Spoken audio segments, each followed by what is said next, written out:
Bonjour, donc nous sommes Jean-Luc Cabris, c'est moi-même, et puis Jean-Pierre Thibault, qui est voilà.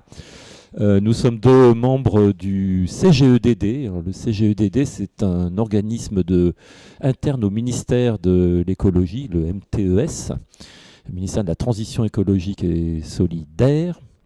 Attention à ne pas faire l'erreur. Et donc, nous sommes un organisme de conseil interne à l'administration. Nous, on fait des rapports d'études, de réflexions, d'audits sur tous les sujets qui incombent au ministère. Donc nous sommes une petite équipe qui nous intéressons plus particulièrement au paysage.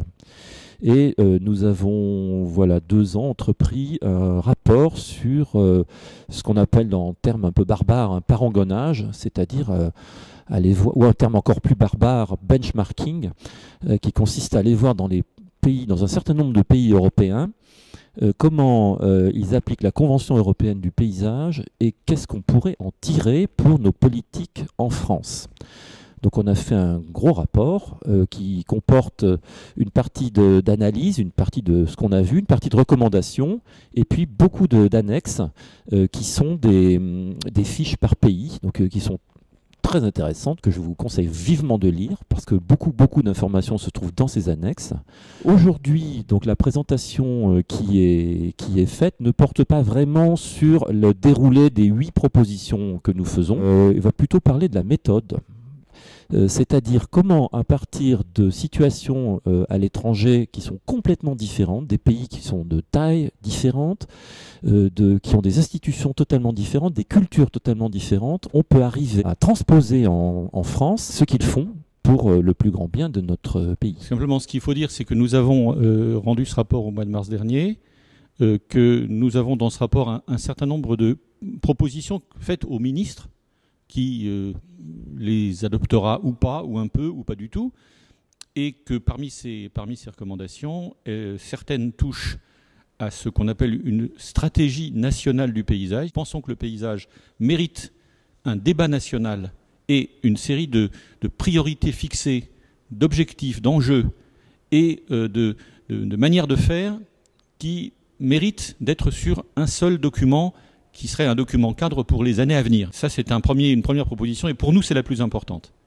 Sachant que, par ailleurs, il est important aussi qu'en région, dans les nouvelles régions, une politique du paysage soit déclinée, que l'application de la Convention européenne du paysage, que la France a signée, qu'elle a ratifiée, et qui est donc pour elle un engagement international, même s'il est moins sanctionné que certaines directives européennes, un engagement international, soit appliqué au plus près du territoire et dans les régions. L'autre élément, bien sûr, c'est que nous devrions, c'est ce que nous conseillons en tout cas à nos commanditaires, nous devrions renforcer un certain nombre d'éléments, renforcer certaines politiques, la dimension paysagère de certaines politiques sectorielles, comme l'agriculture, comme la trame verte et bleue, comme l'urbanisme, peut-être les transports, et sans doute aussi, mais avec plus de complexité, la santé publique. Le paysage n'est pas une politique pour elle-même et en elle-même, mais ça on l'a vu chez la plupart de nos voisins, une dimension particulière et facilitatrice des politiques sectorielles, des politiques verticales.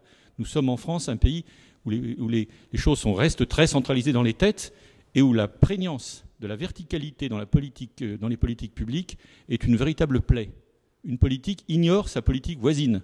Le paysage ne prétend pas être une nouvelle politique qui s'ajouterait à toutes ces politiques verticales, mais bel et bien une dimension transversale, facilitatrice et aussi participative. Chacun peut dire quelque chose sur le paysage. On va essayer de voir ça.